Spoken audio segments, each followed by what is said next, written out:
So today we're going to be learning about how to shift those parent functions around, the sine, cosine, tangent, all those graphs that you drew yesterday. We are going to learn about how the equation affects where it is, left, right, up, down, if it's stretched, all that. So if we're looking at the graph at the top of your paper, this is a sine graph, but you can replace the sine that's in this equation right here with anything. You can replace it with a tangent, you can replace it with a cosine, anything that can change. I'm just using sine right now because that's what the graph is on the right. So this example right here, if you would put this in your calculator and adjust your window and everything, that would create this graph. So the original one, there is an A that is out front. So this A in the example graph is 4. I'll get into more what these mean when we get into the vocabulary. The next thing is the number before the theta. In this case, it's 2. If there is no number before the theta, then it would be 1. Then there is sometimes something added or subtracted inside the parentheses. That's the C. In this case, it's a positive 90. If there is no C, so nothing added or subtracted inside the parentheses, and that means C is 0 because you're adding and subtracting 0. And then finally, if there's something outside the parentheses being added or subtracted, that is D.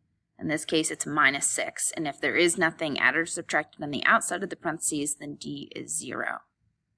So A and B, if there's nothing there, they're both 1. C and D, if there's nothing there, they're both 0. So now I'm going to get into some vocabulary. First vocabulary is the amplitude. It is the distance to the equilibrium. And this only applies to sine and cosine. So if it is a tangent graph, cotangent, cosecant, or secant graph, it has no amplitude. So you would just put none. So that is something important to remember. So I would maybe star that, highlight it, because this will be an open note test. So you want to make sure that you don't get that one wrong by putting something when it doesn't have an amplitude. So how you would figure out the amplitude by looking at a graph is you first have to find the equilibrium. In this case, it's what goes right down the center of the sine or cosine graph. So then the amplitude is from the very top of the peak all the way down. It's that distance. So in this case, we're going from -2 to -6. So that's a distance of 4. How you figure out by looking at the equation, which is the main thing we'll be doing today, is it is the absolute value of whatever A is. So A was my red that I explained in the previous slide. So in this case, it was 4, just like we saw in our graph. And if it was tangent or cotangent or secant or cosecant, you just put none. Next is the period. We talked about this yesterday. So that is the horizontal distance it takes for a graph to repeat. So if you're going to look at the graph, you would do it like I explained yesterday. You would go from wherever it starts, wherever it would end up there again. So in this case, it would be pi, from 0 to pi, so pi is the period, or 180, depending if you care, if you want degrees or radians. I don't care, I would accept either. If you were looking at the equation, so our main objective for today, it's different for sine, cosine, secant, and cosecant. If it's one of those 4, you do 360 degrees divided by b, or 2 pi divided by b. Again, I do not care, whatever your preference is. If it's tangent or cotangent, it's 180 divided by b or pi divided by b. So in this case, we're talking about a sine graph. So that means that I would be using 360 divided by b or 2 pi divided by b. So in this case, b, like I mentioned in the first slide, is the thing before the theta. So 2, my yellow highlighted. So I take 360,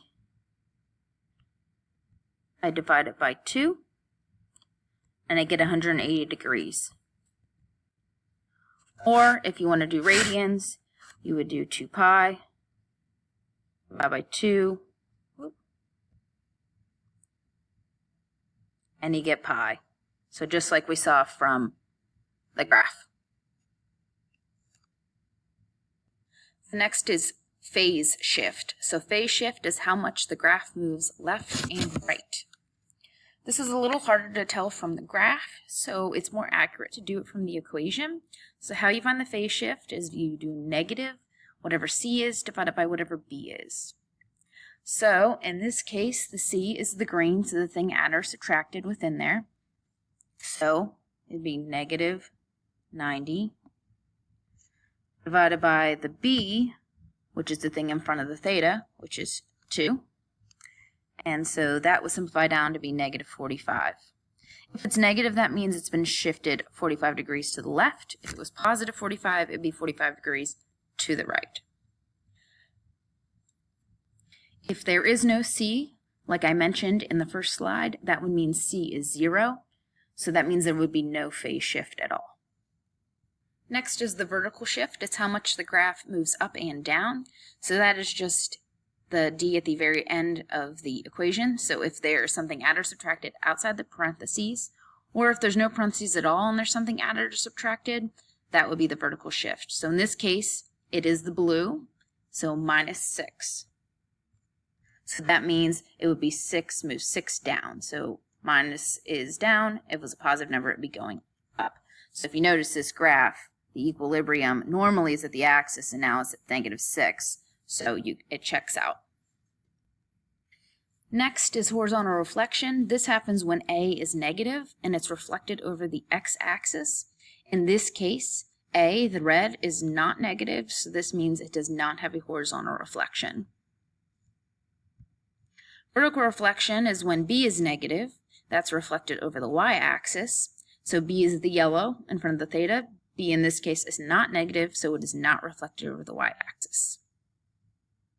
We're going to do a couple examples now. So for this first example, we have 4 tangent theta over 4 minus pi over 6. So the first thing I like to do whenever I see this is I like to figure out my A, B, C, and D first.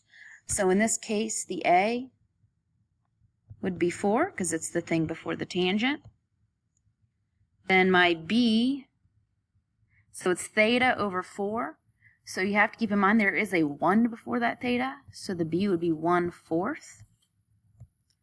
Then my C would be negative pi over 6, because there's a minus there. And then D, there is nothing, so that means D would be 0. So then I can find my amplitude. So the amplitude is the absolute value of A, however it only applies to sine and cosine. So in this case, none. Period. So period is for tangent 180 degrees divided by B, or pi divided by B, because it's tangent. So I do 180 divided by B, which is 1/4. So I would have to keep change flip. So really it'd be 180 times 4 over 1, which would give me 720 degrees.